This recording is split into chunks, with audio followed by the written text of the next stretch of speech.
Hello everyone, welcome to my channel. आज का जो टॉपिक है वो one of the my favourite है। बिकॉज आज जो टॉपिक को आप सर्च कर रहे हो ना यूट्यूब में, मैं भी आप ही की तरह जब मैंने अपना 10 तो नहीं बोल सकती मैं, तभी मुझे कुछ अकल ही नहीं था। इट मीन्स उतना सीरियस थी नहीं। क्लास 11, हाँ, जब मैं क्लास 11 में थी ना तो मैं भी आप ही की तरह सर्च करती थी 12 के बाद। और जब मैं 12 मैंने जब दे दिया था उसके बाद मैं आप ही की तरह यूट्यूब पे सर्च करती थी क्या लेना चाहिए, क्या नहीं लेना चाहिए, क्या करना चाहिए। बिकॉज मेरे अंदर ऐसा था कि मेरे को क्या बोलते हैं उसको, किताबी कीड़ा नहीं बनना है, मुझे बाहर की दुनिया को जानना था। बिकॉज मुझे ये पहले से पता था जो हम अभी एजुकेशन ले रहे हैं स्कूल में वो ज़्यादा काम आने वाला है नहीं। मतलब वो काम आता है पर हमें बाहर की दुनिया को भी अच्छी तरह से जानना होता है। मैंने कभी भी एकेडमिक नॉलेज को ज़्यादा इम्पोर्टेंस नहीं दिया है। हाँ दिया है, पर वहीं तक दिया है जहाँ तक ज़रूरत है। मुझे पता था कि ये ज़्यादा काम आना है नहीं। मैं कंपटीशन में ज़्यादा इंटरेस्टेड लेती थी बिकॉज आई नो कि कंपटीशन ऐसा है ना कि बहुत ज़्यादा कंपटीशन, ये कंपटीशन सच में कंपटीशन है। इजीली किसी को भी गवर्नमेंट जॉब मिलता है नहीं, सबको बहुत वर्क हार्ड करना पड़ता है। और इसीलिए मुझे शुरू से जीके में ज़्यादा इंटरेस्टेड था और मैं हर चीज़ जानने में ज़्यादा इंटरेस्ट होती थी, ये क्यों होता है, किस लिए होता है। पर वो जो होता है ना, बच्चे मार्क्स के लिए पढ़ते हैं, हाँ मुझे इतने मार्क्स लाने, ऐसा ऐसा मैंने कभी नहीं पढ़ा। या फिर कह लो कि मैं उसके लिए बिल्कुल सीरियस थी ही नहीं। पर मुझे इतना जानना, कुछ अगर इंटरेस्टिंग फैक्ट होता था ना, फैक्चुअल इन्फॉर्मेशन जो कहते हैं, वो मेरे दिमाग में ना मैं बसा लेती थी। मुझे पता था ये मेरे को आगे काम आने वाला है। पर वो जो ऐसे भड़ भड़ के जो लिखते हैं वो सब मुझे बिल्कुल अच्छा नहीं लगता था। एज अ मतलब मैं उसको क्या कहते हैं, उसको देख लेती थी और मैं वहाँ पे जाकर रामायण लिख देती थी। पर मेरा मेन मोटिव था ना कि मेन जो मुझे काम आए कंपटीशन में या फिर बाहर के फील्ड में, अगर मुझे काम आए तो मैं उसी के लिए वो स्टडी करूँ या फिर उसके बारे में रिगार्डिंग में ज़्यादा जानूँ। तो चलिए बात करते हैं कुछ ऐसे पार्ट टाइम जॉब की जो आप क्लास 10 और 12 के बाद कर सकते हैं। पहला आता है पॉलिसी एजेंट। अब आजकल ऐसा होने लगा है कि हर चीज़ में एजेंट, कोई नया कंप्यूटर सेंटर खोल रहा है वो भी एजेंट रख लेता है। ऐसा बोलते हैं कि भाई तुम मेरे लिए इतने कस्टमर लाओ, हम तुमको बदले में इतना इनकम देंगे। तो ऐसे चीज़ों से आप जुड़ जाइए, पीछे मत हटिएगा। हर कोई अब एजेंट रखता है अपने हर चीज़ में। कोई अपना कंप्यूटर सेंटर खोल रहा है, उसमें वो बोलता है मेरे को बंदे ला के दो, मैं आपको इतना पैसे दूंगा, ठीक है। और दूसरा एक होता है ज्वेलरी एजेंट, वहाँ पे भी लगते हैं। या फिर कोई मानो आपका फ्रेंड सर्कल या आप ही किसी ने ट्यूशन कोचिंग स्टार्ट करी है, कितना लाओगे। मानो आपको जल्दी से चाहिए स्टूडेंट और मिल नहीं रहा, आपने किसी को बोला मेरे को एक बंदे ला के दे, पर बंदे में मैं तुझे 100 रुपये दूंगा। अब तू मुझे मतलब कुछ बंदे ला के दे, हर स्टूडेंट में मैं तुझे, सॉरी बंदे बोले थे, स्टूडेंट में मैं तुझे 200 रुपया दूंगा। अगर आप उससे ये कहते हो ना तो वो ज़रूर ला कर देगा। इससे आपको भी प्रॉफिट है, उसको भी प्रॉफिट है ना। उसके बाद मैं बात करती हूँ सबसे अच्छा जो होता है जिसमें क्वालिफिकेशन की ज़रूरत ही नहीं पड़ती है, वो है हमारा ज्वेलरी एजेंट। ज्वेलरी एजेंट में कोई क्वालिफिकेशन की ज़रूरत नहीं पड़ती है, यहाँ पर बस आपका कम्युनिकेशन देखा जाता है। ज़रूरी नहीं है आपका कम्युनिकेशन स्ट्रांग होना चाहिए, बिल्कुल नहीं है तो भी चलेगा। ट्राई तो करो, क्योंकि ये एक ऐसा काम है हर कोई करना चाहता है। यहाँ पे आपको पॉलिसी जैसे हम बेचते हैं ना किसी का, हमें बताना पड़ता है कि ये पॉलिसी कर लो, हेल्थ हेल्थ इंश्योरेंस करा लो, वो इस टाइप का। तो यहाँ पे आपको ऐसा कुछ नहीं करवाना है। यहाँ पे बस आपको एक बार बोलना है, वो खुद बोलेंगे हाँ मुझे करना है, अगर वो एबल है तो। अब अगर उनके पास मनी है तो अभी स्टार्ट करने के लिए। बिकॉज ये ऐसा चीज़ है हर कोई इन फ्यूचर सिक्योर रहने के लिए ये कर लेता है। कुछ लोग होते हैं शौक के लिए अपने गहने बनाते हैं, कुछ आंटीज शौक के लिए गहने बनाते हैं, तो वो शौक के लिए बना लेते हैं। और कुछ लोग होते हैं जिनको शौक नहीं होता पर वो इसलिए बना के रखते हैं ताकि इन फ्यूचर अगर उन पर कोई मुसीबत आए तो वो इस एसेट, गोल्ड इज एसेट, ये भी एक एसेट ही है, ताकि इन फ्यूचर अगर उनको कोई प्रॉब्लम होती है तो वो इस गोल्ड से अपना कुछ कर पाए। इसलिए वो मतलब एज ए सिक्योरिटी भी बोल सकते हो आप, वो गोल्ड बना कर रखते हैं अपने पास। और कुछ लोग अपने बच्चे के मैरिज के लिए स्टार्ट कर देते हैं ज्वेलरी वगैरह बनाना, आपने बहुत जगह देखा भी होगा। तो इसलिए ये इजीली हो जाता है कि हर कोई कर लेता है और इसमें उनका फ़ायदा भी दिखता है बहुत। ये वन ऑफ द बेस्ट है। फिर मैं बात करूँगी कंसल्टेंसी का। अब आप बोलोगे कि कंसल्टेंसी में तो बहुत पैसे लगेंगे, स्टार्ट करो, तो आप पागल हो गए ये क्या, एज ए स्टूडेंट हमें कौन देगा इतना पैसा। तो मैं बोलती हूँ आप कंसल्टेंसी खोलो मत, कंसल्टेंसी वाली जॉब स्टार्ट मत करो ये, ठीक है। आपको बस क्या करना है, कोई भी अगर कंसल्टेंसी आपको दिखता है ना, आप उनके साथ ना एक क्या बोलते हैं एग्रीमेंट कर लो, आप उनसे बात करो कि मैं आपको ना इतने बंदे ला कर दूंगी, बदले में आप मेरे को पर बंदे पैसे देना। ये हर कंसल्टेंसी नहीं मानते, मैंने भी ट्राई करा था, ये कुछ कंसल्टेंसी मानेंगे, ज़्यादातर जो न्यू न्यू ओपनिंग होगी ना वो कंसल्टेंसी वाले मान जाते हैं, या फिर पुराने भी मानते हैं पर बहुत रेयर होता है।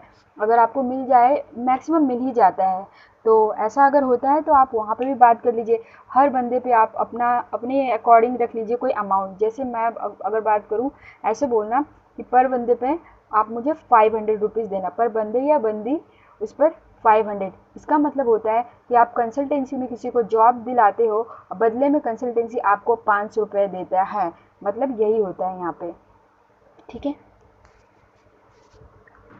और ये भी कोई टफ़ काम है नहीं, यहाँ पे भी आपको ईज़ी से कोई भी मिल जाएगा।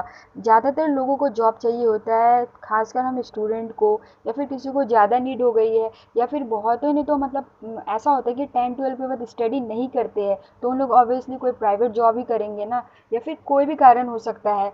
हर कोई को प्राइवेट जॉब चाहिए होता है कुछ टाइम के लिए, या फिर किसी को कोई हमेशा करता है, कोई कुछ समय के लिए करता है, कोई स्टूडेंट एज ए स्टूडेंट करता है, ठीक है। तो यहाँ पे आपको इजीली मिल जाएगा। अगर आपको ऐसा कोई दिखता है अपने फ्रेंड सर्कल में, देखो कहीं भी, तो आप बोलो हाँ मैं एक जन को जानता हूँ, वहाँ पे आप उनको बता दो कंसल्टेंसी चार्ज वगैरह, अगर वो एग्री है तो आप बात करवा दो। और मैक्सिमम लोग एग्री हो जाते हैं, क्योंकि स्टार्टिंग में हमें बस 500, 600, 1200 ऐसे देने पड़ते हैं, और बदले में जॉब उनको मिलता है 10,000, 12,000, 8,000।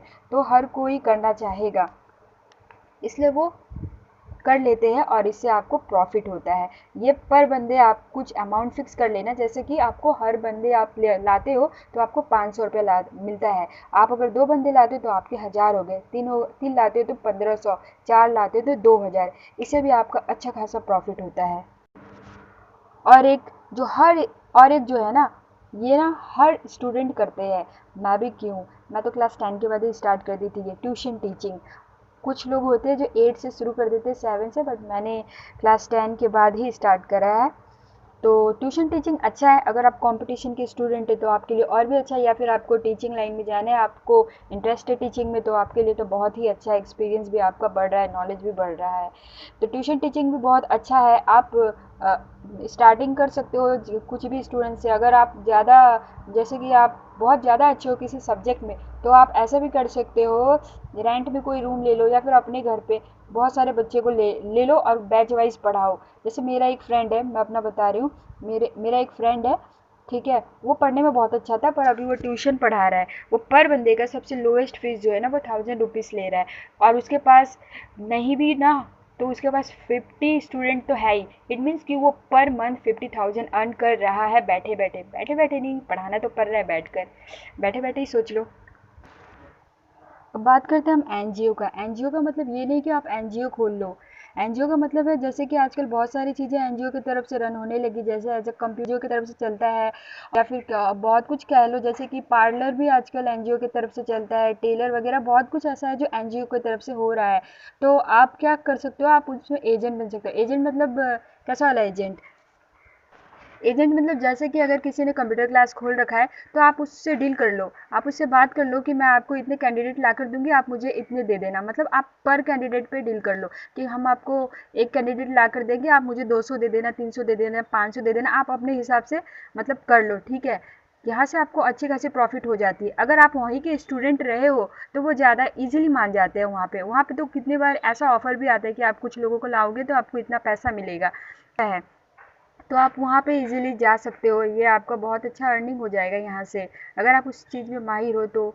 या फिर आप कोई और पार्ट टाइम जॉब करो और आपके पास खाली टाइम बैठा है, बचा हुआ है, तो भी आप ये कर सकते हो साथ में, ये उन लोगों के लिए है।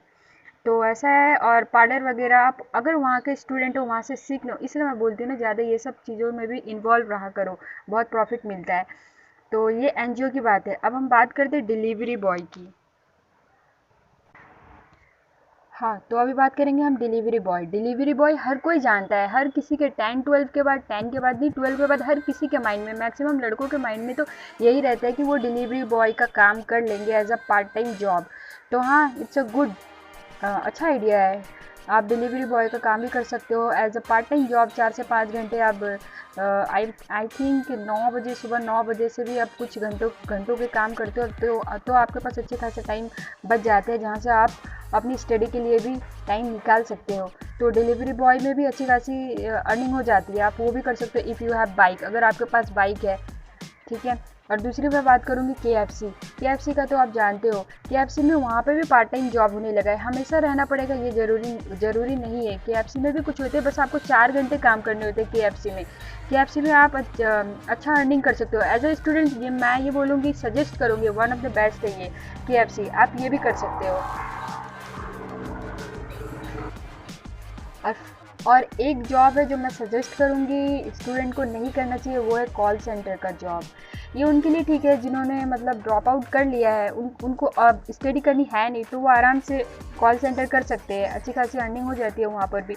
पर अगर कोई स्टडी भी करना चाहता है और ये जॉब भी करना चाहता है, तो then it's very bad idea, क्योंकि ऐसा हो नहीं पाता है। कॉल सेंटर में हमें पूरा एफर्ट करना पड़ता है, हमेशा कॉल अटेंड करनी पड़ती है।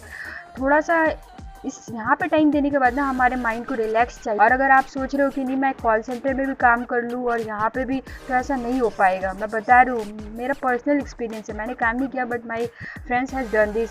तो मैंने उन लोगों को देखा एंड आई रियलाइज कि इट्स अ बैड आइडिया, क्योंकि एंड इवन वो स्टडी में भी बहुत अच्छा था, ब्राइट स्टूडेंट भी बोल लो, वो था हिस्ट्री में भी, हिस्ट्री ली थी उसने, ठीक है।